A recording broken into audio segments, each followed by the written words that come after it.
জি 24 ঘন্টায় জ্যাকলিবল স্টুডিও থেকে আমি সব্যসাচী শুরু করছি ভোটের ভবিষ্যৎ। আর আজ অমিত শাহ কলকাতায় সরাসরি একেবারে সুর চড়ালেন তৃণমূল কংগ্রেসের বিরুদ্ধে, শাসক দলের বিরুদ্ধে। উল্টোদিকে মমতা বন্দ্যোপাধ্যায় প্রায় ঘণ্টাখানেক লম্বা বক্তৃতায় ছত্রে ছত্রে বিঁধলেন বিজেপিকে। কিছুক্ষণ আগে অভিষেক বন্দ্যোপাধ্যায় বক্তব্য রাখছিলেন। ফলে ভোট যে আসছে এবং ভোটের ভবিষ্যতের লেখা যে আস্তে আস্তে হতে চলেছে তা কিন্তু একেবারে স্পষ্ট। এই নিয়ে আলোচনা করব আজকে। আমাদের সঙ্গে বিশ্বজিৎ দাস রয়েছেন, রাজনৈতিক বিশ্লেষক। তবে শুরুতে অবশ্যই যেটা করতে হবে তা হলো অনুপ্রবেশ ইস্যুতে, কারণ অমিত শাহ এসে শুরুতেই অনুপ্রবেশ ইস্যুতে একেবারে চড়া সুর করে দিলেন এবং ঠিক এই জায়গায় দাঁড়িয়ে চ্যালেঞ্জ ছুড়লেন অমিত শাহ, যদি বিজেপি ক্ষমতায় আসেন অনুপ্রবেশ এমনভাবে তারা রুখবেন একটা মাছিও গলতে পারবে না। অনুপ্রবেশকারীদের শুধু আটকানোই নয়, একেবারে বেছে বেছে দেশ ছাড়া করবেন এমনটাই হুঁশিয়ারি দিয়েছেন অমিত শাহ। এবং আরও একটা গুরুত্বপূর্ণ প্রশ্ন তুলেছেন, গুজরাট, কাশ্মীর, অসম, ত্রিপুরা কোথাও নাকি অনুপ্রবেশ হয় না, একমাত্র বাংলাতেই হয়। কি বলেছেন শোনাই। बंगाल की मुख्यमंत्री जवाब दे सकती है कि असम में घुसपैठ क्यों बंद हो गई, त्रिपुरा में घुसपैठ क्यों बंद हो गई, गुजरात और राजस्थान की बॉर्डर पर घुसपैठ क्यों नहीं होती है, पंजाब की बॉर्डर पर घुसपैठ क्यों नहीं होती है, कश्मीर की बॉर्डर पर घुसपैठ क्यों नहीं होती है, सिर्फ बंगाल में क्यों होती है? क्योंकि आपकी निगहबानी में घुसपैठ कराई जाती है और बंगाल को धीरे धीरे डेमोग्राफी चेंज कर कर आप आपकी वोट बैंक को पुख्ता करनी चाहते। বাংলায় শুধু অনুপ্রবেশকারী, কাশ্মীরে নাকি নেই। তাই যদি সত্যি হয় বন্ধু, একটা কথার উত্তর চাই, পহেলগাঁও তাহলে কি আপনারা করলেন? দিল্লিতে কিছুদিন আগে যে ঘটনা ঘটে গেল, অনুপ্রবেশকারী বাংলা ছাড়া কোথাও নেই, তাহলে কি আপনারা করলেন? যত দল বাংলা, এই রাজনৈতিক হ্যাংলা দল। বিশেষত আমি যদি অবশ্যই তুমি দুজনের কথার ব্যাখ্যা করবে, কিন্তু আমি তো সাধারণ মানুষ হিসেবে একটা প্রশ্ন তুলতেই পারি। শাসক দলের এমন একটা হাবভাব যেন এখানে অনুপ্রবেশ হয় না, কেন্দ্রের শাসক দলের এমন একটা হাবভাব তাদের রাজ্যগুলোতে কোনো অনুপ্রবেশ হয় না, অথচ অসমে এরকম অভিযোগ উঠেছে পুরো ডেমোগ্রাফি চেঞ্জ হয়ে গেছে। এবং যখন থেকে এই SIR হাওয়া উঠেছে, যবে থেকে বাংলাদেশ ইস্যু উঠেছে, প্রত্যেক দিন এরকম খবর এসছে যে একেবারে সীমান্তবর্তী এলাকাতে অসংখ্য গ্রেফতারি। তারপরেও যখন দুই নেতৃত্বের তরফে এই ধরনের বক্তব্য আসে, সাধারণ মানুষ কি প্রশ্ন তুলবে না? তার মানে অনুপ্রবেশটা একটা রাজনৈতিক হাতিয়ার, ইস্যু। একদম তাই, এবং দুজনের পারসেপশনই ভুল। কেন ভুল আমি তোমাকে বলি। অমিত শাহ যখন থুতু ছেটাচ্ছেন, উপরে ছেটালে গায়ে এসে লাগবে। কেন? তার কারণ এই অনুপ্রবেশের ইস্যু যদি তুমি দেখো, তোমার মনে আছে যে বিহারে যখন SIR শুরু হলো, তার আগে নির্বাচন কমিশন বলছিল যে অনুপ্রবেশটা বিহারে একটা ইস্যু, কিন্তু বিহারে কোনো অনুপ্রবেশকারী পাওয়া যায়নি। পশ্চিমবঙ্গের ক্ষেত্রে অনুপ্রবেশ ইস্যু অনেক দিন ধরে বলছে। প্রথমত কথা বলে দিই যে এখান থেকে বাংলাদেশের বর্ডার আছে, সব রাজ্যেই অনুপ্রবেশ একটি ইস্যু, এবং রাজনৈতিক ইস্যু না, সামাজিক অর্থনৈতিক ইস্যু হচ্ছে অনুপ্রবেশ। এবং গোটা বিশ্ব জুড়ে, গোটা বিশ্ব জুড়ে, ইউরোপের বিভিন্ন দেশে দেখতে পারো তুমি যে অনুপ্রবেশ ইস্যু আছে। এবার প্রশ্ন হচ্ছে যে এই অনুপ্রবেশের দায়টা কার? আমি কেন অমিত শাহের কথা বললাম যে থুতু উপরে ছেটালে গায়ে লাগে, তার মানে এমন নয় যে রাজ্যগুলোর কোনো দায়িত্ব নেই। অমিত শাহর দায় সবার আগে, তার কারণ সীমান্ত পাহারা দেওয়ার দায়িত্ব। যদি এমন হতো যে পশ্চিমবঙ্গে 50 কিলোমিটার জায়গা BSFকে দেওয়া হয়নি বলে এই সব অনুপ্রবেশ ওই 50 কিলোমিটার যেখানে জায়গা দেওয়া হয়নি সেটা দিয়ে হয়েছে, তাহলে অন্য কোনো রাজ্যে অনুপ্রবেশ ঘটতো না। কিন্তু তুমি আসামের কথা বললে, তুমি মেঘালয় দেখো, তুমি মণিপুর দেখো, ত্রিপুরা দেখো, অমিত শাহের কি তথ্য আছে? অমিত শাহ বলছেন যে সেখানে একটাও অনুপ্রবেশকারী নেই। তাহলে ভারতবর্ষের ডেমোগ্রাফি বদলে যায় না? না, কিন্তু অমিত শাহকে এই প্রশ্ন করা হয়েছিল BSF নিয়ে। অমিত শাহ নির্দিষ্ট করে বলছেন, যেটা বিজেপি দীর্ঘদিন ধরে বলে আসছে, যে প্রয়োজনীয় জমি পাওয়া যাচ্ছে না, ছাড়পত্র পাওয়া যাচ্ছে না, একেবারে ভুল। এই জমি কত সাল থেকে চেয়েছে BSF? বিএসএফকে 50 কিলোমিটার জমি দিতে হবে কত সাল থেকে, কবে থেকে দুটো দেশের মধ্যে সীমান্ত তৈরি হয়েছে, তারপরে যে অনুপ্রবেশগুলো ঘটছিল, তাহলে বিএসএফ এর দায় নেই, কেন্দ্রীয় সরকারের দায় নেই? আচ্ছা। ফেডারেল স্ট্রাকচার যখন হবে, অনুপ্রবেশ হচ্ছে যে, তাহলে তো এখন হাত তুলে বসে থাকতে পারে কেন্দ্রীয় স্বরাষ্ট্রমন্ত্রী যে আমাদের কিছু করার নেই, মুখ্যমন্ত্রী মমতা বন্দ্যোপাধ্যায় জমি দিচ্ছে না, তাই আমরা অনুপ্রবেশ ঠেকাতে পারছি না। আচ্ছা, তুলে এই নিক জায়গায় সব দাঁড়িয়ে BSF এই জায়গায় দাঁড়িয়ে অনুপ্রবেশ যেমন একটা ইস্যু, শিল্প দুর্নীতি দুটো ইস্যু সামনে রাখলেন অমিত শাহ, যেখানে তিনি বলছেন বাংলায় শিল্পের ভবিষ্যৎ অন্ধকার। কেন? তিনি বলছেন তোলাবাজির জন্য, এবং তিনি বলছেন যে সব মন্ত্রীরা কেন জেনে যান, এমনটাই মমতা বন্দ্যোপাধ্যায়কে তিনি প্রশ্ন করছেন, এবং নাম না করে অভিষেক বন্দ্যোপাধ্যায়কে নিশানা করেছেন অমিত শাহ। এবং ঠিক এই জায়গা থেকে পাল্টা মমতা বন্দ্যোপাধ্যায় সরে চড়িয়েছেন, বিশেষ করে যেখানে অমিত শাহ বলছেন তোলাবাজির কথা, এই তোলাবাজি বড় ইস্যু বাংলায় শিল্প না হওয়ার জন্য। অমিত শাহর বক্তব্য, बंगाल आज इंडस्ट्रियल रूप से कंप्लीटली बर्बाद हो चुका है और ये आपके शासन में ही हुआ है। सिंडिकेट राज, तालेबाजी, शत्रुतापूर्ण माहौल, इसके कारण 2011 से 25 के बीच में 7,000 से ज्यादा कंपनियां बंगाल छोड़कर बंगाल के बाहर चली गई। और मित्रों, ये बहुत बड़ा सेटबैक बंगाल के आर्थिक विकास के लिए है। এবং নাম না করে টার্গেট অভিষেক বন্দ্যোপাধ্যায়কে। শুনুন, बीजेपी के लोअर लेवल के नेता का मुझ पर छोड़ दीजिए, बाकी भारतीय जनता पार्टी किसी भी एजेंसी के काम में दखल नहीं देती है। एजेंसी जो न्यायिक काम होगा वो जरूर करेगी, किसी से डरेगी भी नहीं, किसी को बचाएगी भी नहीं। ममता बनर्जी के शासन में सिंडिकेट, तोलबाजी, कटमनी न केवल वो सिस्टम को बढ़ावा दिया है, यहां कमाई करने का अधिकार एक ही व्यक्ति को है, भाईपो को है, और किसी को कमाई करने का अधिकार नहीं है। सब में हिस्सेदारी देनी पड़ती है। বিষয়টা সরাসরি প্রশ্ন করা হয়েছিল, যদি অভিষেক বন্দ্যোপাধ্যায়ের বিরুদ্ধে এত ভুরভুরি দুর্নীতির অভিযোগ থাকে তাহলে কেন গ্রেফতার করা হচ্ছে না, প্রশ্ন উঠেছিল। এবং এটাও তো প্রশ্ন ওঠে, মানে যারা অভিযুক্ত তারা জেলে যান, আবার জামিনে বেরিয়ে আসেন, আবার স্বমহিমায় তাদের দেখা যায়। এই ব্যর্থতা কার? প্রথম কথা, অমিত শাহ বললেন অর্থনৈতিকভাবে বাংলার এই অবস্থা। তাহলে আমি বলি, বিহারে তো আর পশ্চিমবঙ্গ সরকার বা তৃণমূল কংগ্রেস নেই, সেখানে পার ক্যাপিটা ইনকাম 5,700 টাকা, আর পশ্চিমবঙ্গে পার ক্যাপিটা ইনকাম 12,800 টাকা। তাহলে বিহারে কেন এই অবস্থা হলো? দ্বিতীয় কথা, উনি শিল্প বলতে কি বোঝাতে চেয়েছেন?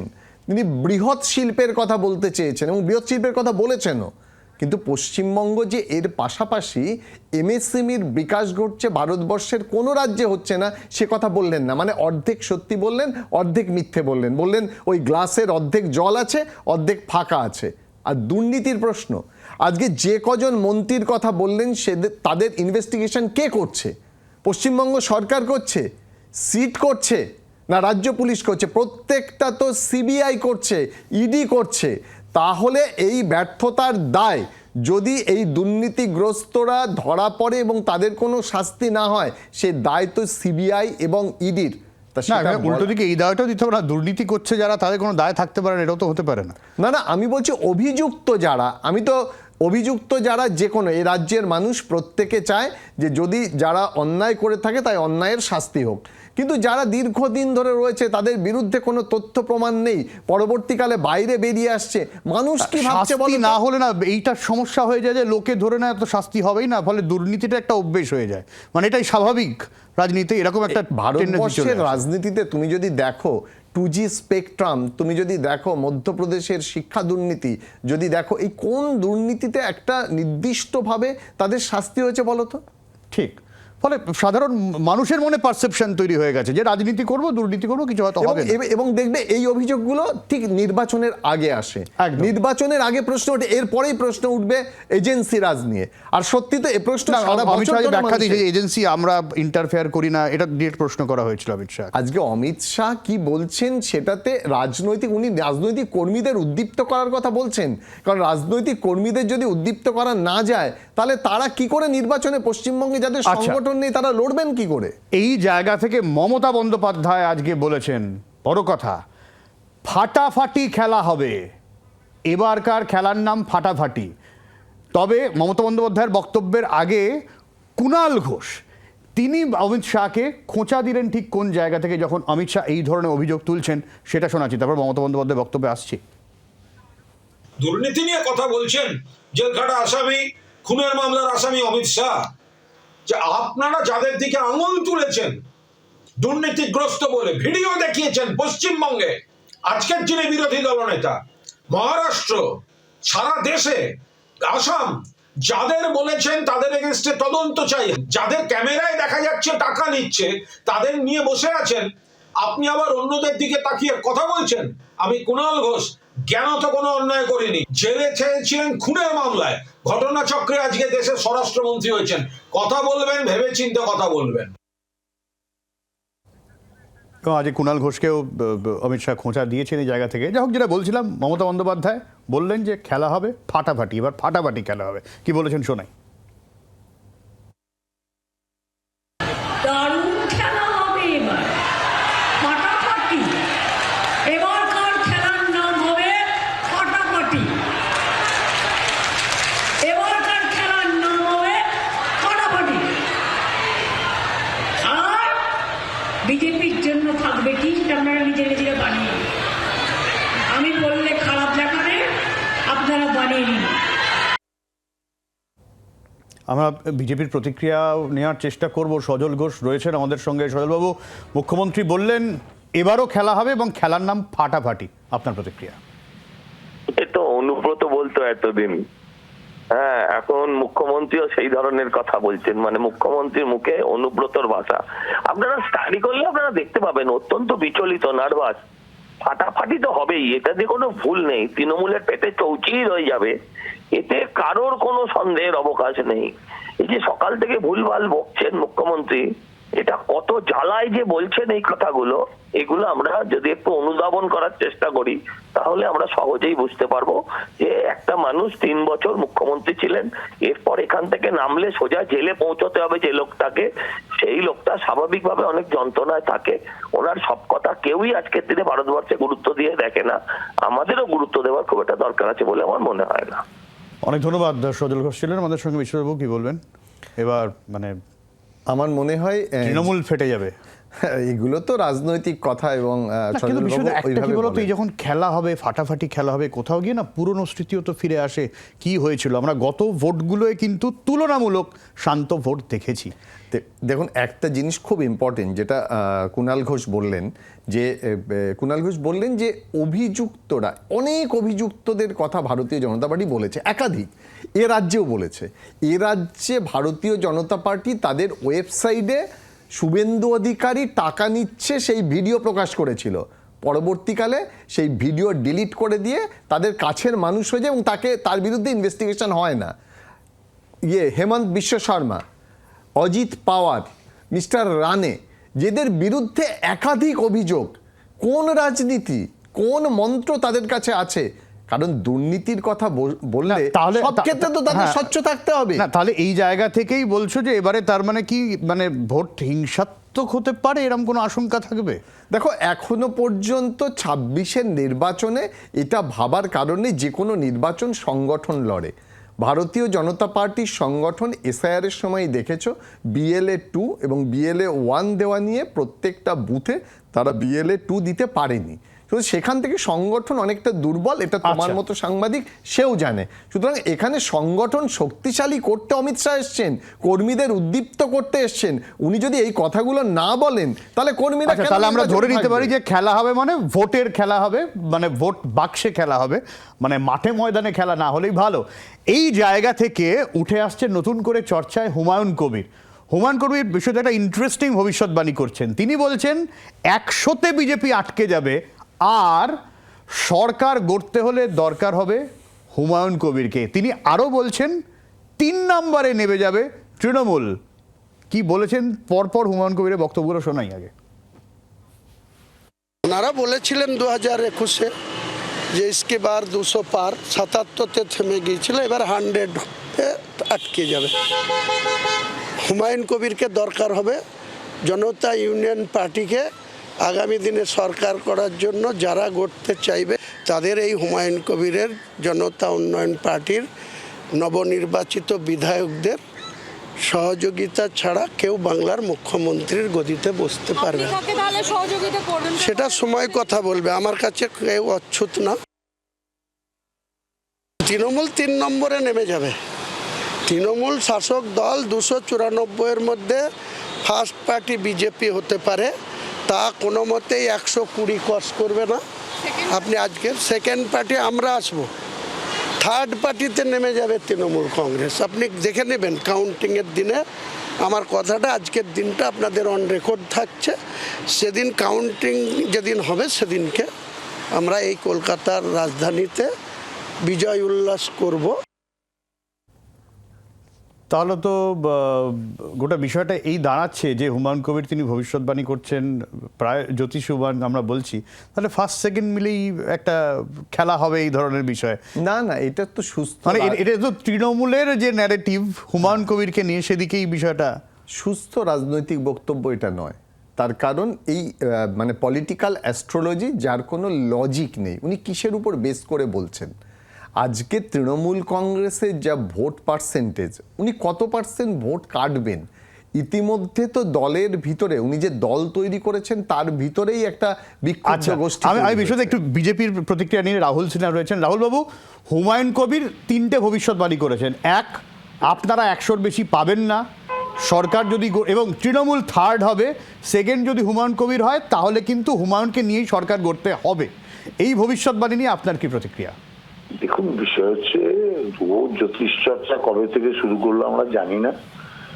এইসব জ্যোতিষী বটতলায় অনেক বসে, অতএব আমরা মনে করি এই সমস্ত কথার কোনো উত্তর দেওয়ার কোনো যৌক্তিকতাই নেই।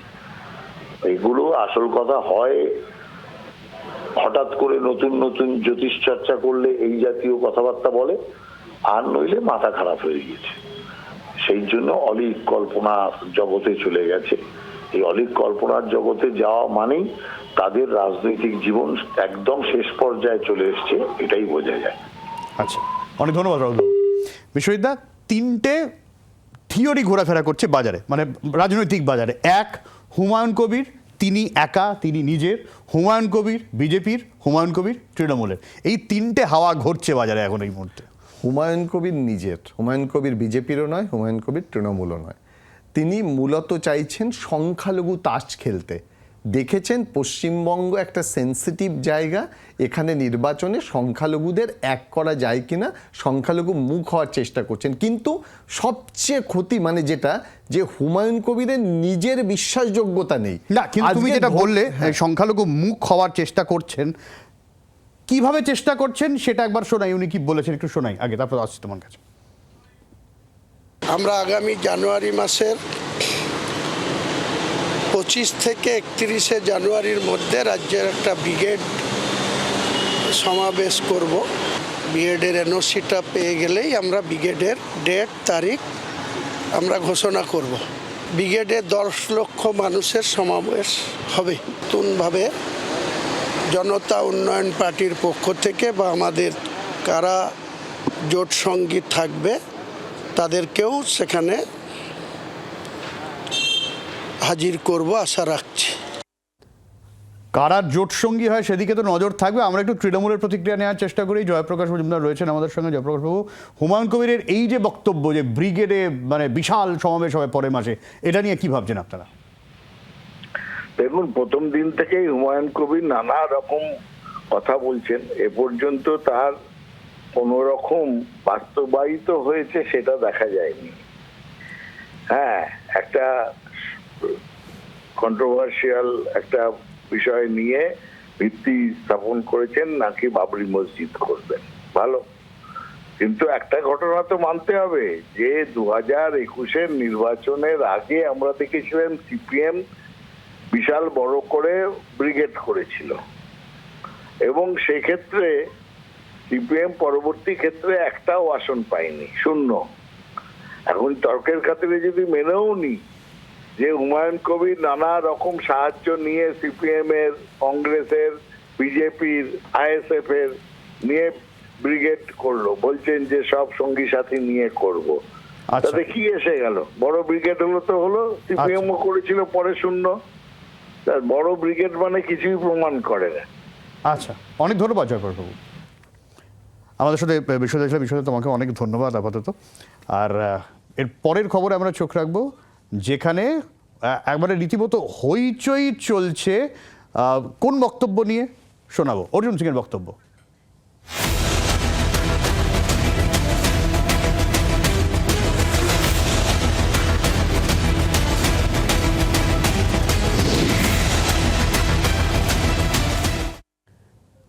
অর্জুন সিং কি বলেছেন? যারা বিভিন্ন শুনানি কেন্দ্রে ঢুকে পড়ছে, বিএলএদের জন্য বসানোর জন্য জোর করছে, তাদেরকে গ্রেফতার করা উচিত। এবং অসিত মজুমদার পরপর গতকাল থেকে তিনি বেশ হইচই করেছেন, তাকে তিনি যাতে আর ভোটে না দাঁড়াতে পারেন সেই ব্যবস্থা করা উচিত, এমনটাই মন্তব্য অর্জুন সিংয়ের। কমিশনকে ইমিডিয়েট এদেরকে অ্যারেস্ট করার অর্ডার দেওয়া উচিত, এফআইআর করে এদেরকে অ্যারেস্ট করে নেওয়া উচিত। যে অসিত মজুমদার, ওকে তো ক্যান্ডিডেচার যাতে না পায়, ইলেকশন কমিশনকে চ্যালেঞ্জ করে কেউ ক্যান্ডিডেট হতে পারে, এটা ইলেকশন কমিশনকে বুঝিয়ে দেওয়া উচিত কি হতে পারে না। মালবাজার মহকুমা নাগরাকাটা ব্লকে লাল সেতু ভাঙার কাজ চলছিল, আর সেই সময় বড়সড় দুর্ঘটনার খবর আসছে। সেই খবর আপনাদের দেব। সেতুর ওপর থেকে একটা ভারী গাড়ি হুড়মুড়িয়ে নদীতে পড়ে যায়। চালক সহ 3 জন শ্রমিক গুরুতর জখম হয়েছেন।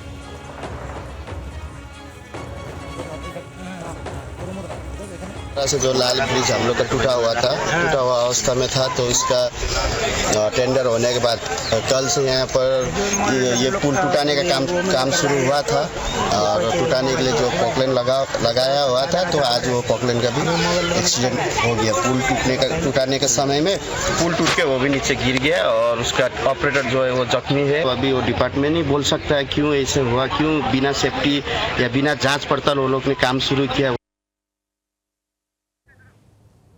পরে খবরে চোখ রাখবো। কাটুয়া মহকুমা আদালত চত্বরে ভিড়, সারা রাত জেগে লাইন দিচ্ছেন মানুষ। কেন? এফিডেভিট সার্টিফিকেট নিতে লম্বা লাইন। ভোটার তালিকায় নাম ভুল থাকার জন্য এফিডেভিট দরকার, আর সে কারণে এসআইআর শুনানিতে চরম হয়রানির ছবি। রাত থেকে লাইন। ভোটার তালিকায় নাম ভুল আছে, তার জন্য মায়ের নাম ভুল আছে, তার জন্য হিয়ারিংয়ের জন্য, কালকে হিয়ারিংয়ের ডেট আছে, তার জন্য কোর্টের এফিডেভিট করানোর জন্য এখানে এসেছি। কে বলেছে এফিডেভিট করতে হবে? ওখানকার পার্টি পঞ্চায়েতের লোকে বলেছে আর কি, যে এফিডেভিট করতে হবে। তা আপনার তো এই ভোরবেলা এসেছেন, আজকে পুরো সারা রাত? হ্যাঁ, সারা রাতই থাকতে হবে, সারাদিন গিয়েছে, সারা রাতই থাকতে হবে। সেই রাতের বেলায় কোথাও বিপদ হলে কিছু হলে তখন কিছু করার তো নেই, আসতে হবে। যে এখানে আদালত 20টা করে করছেন। আদালত আমাদের এখানে যেটা জুডিশিয়াল ম্যাজিস্ট্রেট রয়েছেন সেটা খুবই সীমিত। 4টে কোর্ট 2টো অফিসারকে দিয়ে টানানো হচ্ছে, বা সেই তাদের এজলাস আছে, এজলাসের বাইরে এই কাজগুলো করতে হয়। কিন্তু আমার বক্তব্য হচ্ছে মেন এই যে যারা এই নামের বানান ভুল বা কোনো কিছু একটা ভুল ভ্রান্তি, তার জন্য এফিডেভিট প্রয়োজন হচ্ছে, তো এটা কাদের দায়ভার? আমাদের এখানে প্রচুর নোটারি পাবলিক রয়েছে, তারপরে এক্সিকিউটিভ ম্যাজিস্ট্রেট রয়েছেন, তাহলে এটা তো তাদেরকে করা উচিত। তার জায়গায় দেখা যাচ্ছে যে জুডিশিয়াল ডিপার্টমেন্টকে এই দায়িত্বগুলো দেওয়া হচ্ছে, যেটা আমাদের আইন অনুযায়ী কোনো জায়গায় এরকম বলা নাই। তো এইটা যেটা হচ্ছে খুবই খারাপ হচ্ছে, এবং আমি বারের সেক্রেটারি হিসাবে আমি এটা নিজে থেকেও দেখেছি, বা এইটা নিয়ে আমরা পদক্ষেপ গ্রহণ করছি। বাংলার আওয়াজ, বাঙালির আবেগ, জি 24 ঘন্টা।